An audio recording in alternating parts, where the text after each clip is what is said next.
കുവൈറ്റിന്റെ വ്യോമപരിധിയിൽ പ്രവേശിച്ച ballistic missile തടഞ്ഞതായി പ്രതിരോധ മന്ത്രാലയം. രാജ്യത്തിന്റെ തെക്കൻ ഭാഗത്തേക്ക് നീങ്ങിയ ഒരു ബാലിസ്റ്റിക് മിസൈൽ വ്യോമ പ്രതിരോധ സംവിധാനം വിജയകരമായി തടഞ്ഞതായി പ്രതിരോധ മന്ത്രാലയത്തിന്റെ ഔദ്യോഗിക വക്താവ് ബ്രിഗേഡിയർ ജനറൽ സൗദ് അൽ ഒത്തൈബാൻ അറിയിച്ചു. മിസൈൽ വിജയകരമായി തടഞ്ഞ നശിപ്പിച്ചതിനാൽ യാതൊരു നാശനഷ്ടവും സംഭവിച്ചിട്ടില്ലെന്ന് അധികൃതർ വ്യക്തമാക്കി. രാജ്യത്തിന്റെ സുരക്ഷയും വ്യോമപരിധിയും സംരക്ഷിക്കുന്നതിനായി സായുധസേന ഉയർന്ന ജാഗ്രതയിൽ പ്രവർത്തിച്ചുകൊണ്ടിരിക്കുകയാണെന്നും മന്ത്രാലയം അറിയിച്ചു.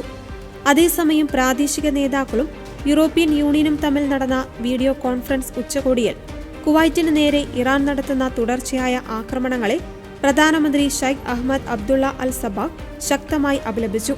കുവൈറ്റിന്റെ പരമാധികാരത്തെയും അന്താരാഷ്ട്ര നിയമങ്ങളെയും ഐക്യരാഷ്ട്രസഭയുടെ ചാർട്ടറിനെയും നഗ്നമായി ലംഘിക്കുന്ന നടപടിയാണിതെന്ന് അദ്ദേഹം കുറ്റപ്പെടുത്തി. കുവൈറ്റ് ഈ യുദ്ധത്തിൽ ഒരു കക്ഷിയല്ലെന്നും തങ്ങളുടെ മണ്ണ് ഒരു തരത്തിലുള്ള സൈനിക നീക്കങ്ങൾക്കും വിട്ടുകൊടുക്കില്ലെന്നും അദ്ദേഹം ആവർത്തിച്ചു വ്യക്തമാക്കി. യുദ്ധം തുടങ്ങിയതു മുതൽ ഇതുവരെ 234 ബാലിസ്റ്റിക് മിസൈലുകളും 423 ഡ്രോണുകളും ഒരു ക്രൂയിസ് മിസൈലും കുവൈറ്റ് സായുധസേന വിജയകരമായി വെടിവെച്ചിട്ടതായി പ്രധാനമന്ത്രി വെളിപ്പെടുത്തി. കുവൈറ്റ് അന്താരാഷ്ട്ര വിമാനത്താവളം, എണ്ണ ശുദ്ധീകരണശാലകൾ തുടങ്ങിയ തന്ത്രപ്രധാനമായ ഇടങ്ങളെയും ജനവാസ മേഖലകളെയുമാണ് ഇറാൻ ലക്ഷ്യം വെക്കുന്നത്.